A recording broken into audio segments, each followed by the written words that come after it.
สบายดีพ่อแม่พี่น้องสบายดีหมู่เพื่อนทุกคนมานี่กับสิพาเลาะสวนอีกเลยเด้อพี่น้องเด้อเปิดน้ำฮดมานี่อยู่สวนที่มารับใหม่เด้อพี่น้องเด้อรับทำปีนี้เปิดน้ำอยู่พี่น้องพาพี่น้องเลาะเบิ่งต้นทุเรียนประมาณหลินสงกรานต์แล้วเด้อพี่น้องเด้อสิได้ลงสารเนาะใน2 สวน 3 สวนก็ได้ลงไล่เลี่ยกันนั่นแหละพี่น้องเอ้ยก็สิไล่เลี่ยกันสวนบอนมารับใหม่นี่200 กว่าต้นพี่น้อง เรียน4 ปีผ่านไปเนาะพี่น้องปีที่หานี่สิลงปีนี้พี่น้องสิเอาปีนี้เนาะคือ4 ปีนี่ผ่านไปแล้วพี่น้องอันนี้สวนบอลมาหลับใหม่เด้อพี่น้องเด้อสวนบอลมาหลับใหม่พวกใบอย่างงามเลยพี่น้องเอ้ยใบอย่างงามเลยพาพี่น้องเลาะสวนพี่น้องเอ้ยตอนแดดนี่แหละมาเปลี่ยนน้ำเปิดน้ำฮด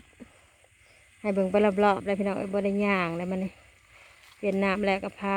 อวยกล่องให้พี่น้องเบิ่งไปรอบๆเรียน4 ปีผ่านไปแล้วพี่น้อง4 ปีผ่านแล้วปีที่หาคือปีนี้เนาะปีที่หาสิเอาลูกคือปีนี้พี่น้องเรียน4 ปีพี่น้องเรียนก็สิอยู่ประมาณ11 ปี11 12 ปีนี่แหละพี่น้องเพราะว่าเอาลูก4 ปีเลยเนาะเอาลูก4 ปีเลยอวยกล่องไปพี่น้องเบิ่งไปรอบๆพี่น้องพวกเนื้อที่ก็สิมีอยู่ประมาณ8 ไร่200 กว่าต้นพี่น้องต้นก็พอดีงามพี่น้องบ่ได้สูงบ่ได้ใหญ่ทรงกระพุ่มทรงพุ่มงามอยู่แล้วพี่น้อง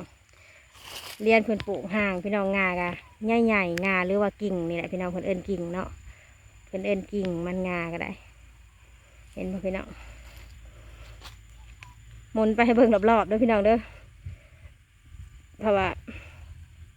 มาเปลี่ยนน้ำพี่น้องแม่นเบิดทีบนี่แหละพี่น้องแม่นเบิดเลยผู้200 กว่าต้นพี่น้องต้นหนึ่งก็สิได้อยู่ประมาณ50 ลูกหรือ60ผู้ใดพี่น้องเอาลูกไว้ก็ได้แค่ลูกนะจังไรช่วงออกดอกออกหมากก็ใช้พี่น้องเบิ่งอีกแล้วพี่น้องแต่ช่วงนี้ก็ยังทำยอดทำใบอยู่หากใกล้จะได้ลงสารแล้วพี่น้องใกล้จะได้ลงแล้วนี่แหละประมาณหลินสงกรานต์แล้วพี่น้องหลังสงกรานต์ว่าสิซะในว่าสิลงก่อนสงกรานต์ค่ะยันถือส่วงขายบ่เป็นราคาบันไดดีพี่น้องหลังสงกรานต์แค่แน่ได้ราคาแน่เนาะบัดเวลาขายหมากทุเรียนก็ได้พาเลาะสวนบ่อนมาเห็ดไม้พี่น้องรับไม้อยู่น้ำตกคือกันพี่น้องสวนที่รับไม้เด้อพี่น้องเด้อสวนบ่อนมารับไม้เนาะรับสวนไม้พี่น้องรับสวนไม้อยู่น้ำตกคือกันกับบ่ไกลกับหมองอยู่ปันไดพี่น้องกับบ่ไกลปันไดแต่ละมื้อกับพาเลาะสวนบางมื้อกับบ่ได้คลิปดอกพี่น้องเพราะว่าเขาเห็นงานไปนำถ่ายคลิปไปนำเนาะแต่ก็ยังดีกะมีพ่อแม่พี่น้องเป็นกำลังใจให้พี่น้องให้เบิ่งชำนี้กันเด้อพี่น้องเด้อบัดทีนี้ให้เบิ่งชำนี้กัน